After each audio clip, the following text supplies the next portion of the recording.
खबर यूपी के जनपद बुलंदशहर से, जहां बुलंदशहर में एक अरसे तक नशे के अवैध धंधे का हिस्सा रही महिलाओं ने समूह बनाकर किया नए व्यापार का आगाज।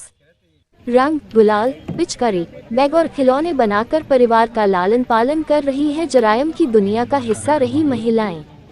बुलंदशहर पुलिस लाइन में महिलाओं ने अलग अलग स्टाल सजा दिया नई जिंदगी जीने का संदेश। जरायम की दुनिया में लंबा वक्त गुजारने वाली महिलाओं को सेमिनार के माध्यम से पुलिस ने जागरूक भी किया। बुलंदशहर से ब्यूरो रिपोर्ट। बुलंदशहर में यहाँ रिजर्व पुलिस लाइंस में लगभग 2 दर्जन महिलाओं को विभिन्न थाना क्षेत्रों से यहाँ बुलाया गया था, जो नशीले पदार्थों और शराब के अवैध कारोबार में कभी न कभी लिप्त रही हैं। इनका डाटा निकाला गया, इनकी सूची बनाते हुए इनको बुलाया गया और साथ में पुलिस प्रशासन और सामान्य प्रशासन के ज्वाइंट सहयोग से यहाँ सीडीओ साहब भी आए थे और एसएसपी साहब, डीएम साहब की ये पहल थी कि जिसमें इनको बुलाया जाए और जो राष्ट्रीय ग्रामीण आजीविका मिशन, राष्ट्रीय शहरी आजीविका मिशन और सरकार की अन्य योजनाएं हैं, जिनमें स्वयं सहायता समूह बनाकर और इनको छोटे मोटे रोजगार, कुटीर उद्योग आदि लगाने के लिए अभिप्रेरित किया जाता है तथा इनकी काउंसलिंग की जाती है, जिससे ये समाज की मुख्य धारा में लौट सकें और किसी कारणवश इस तरह के अपराधों में दोबारा इस तरह के अपराध रिपीट न करने पाएँ। इसके लिए इनकी यहाँ काउंसलिंग की गई और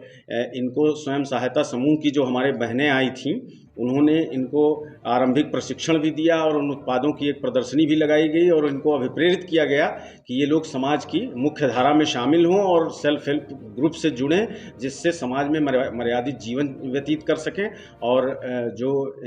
विधि विरुद्ध कार्य है उनसे विरत रह सकें। ये एक नई पहल है, क्योंकि जो आदमी विधि विरुद्ध कार्य करता है उसको तो कानूनी कार्यवाही उसके विरुद्ध होती ही है, लेकिन इसको समाज की मुख्य धारा में लाने के लिए विशेष रूप से चूँकि ये महिलाएं हैं और सरकार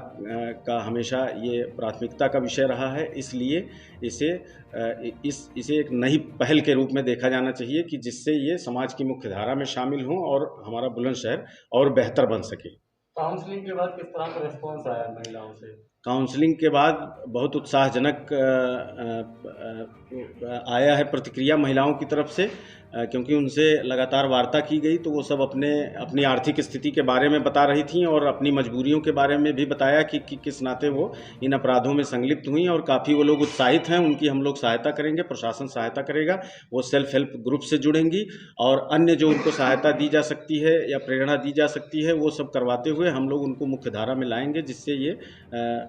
महिलाएं दोबारा उस तरह के अपराधों में संलिप्त न होने पाएं। कुल कितनी महिलाओं को चिन्हित किया गया था? कुल लगभग 4 दर्जन के लगभग महिलाएं चिन्हित की गई थी, जिसमें से 2 दर्जन को आज यहाँ पे हम लोग सुनिश्चित कर सके थे कि वो आ पाई थी। ठीक है।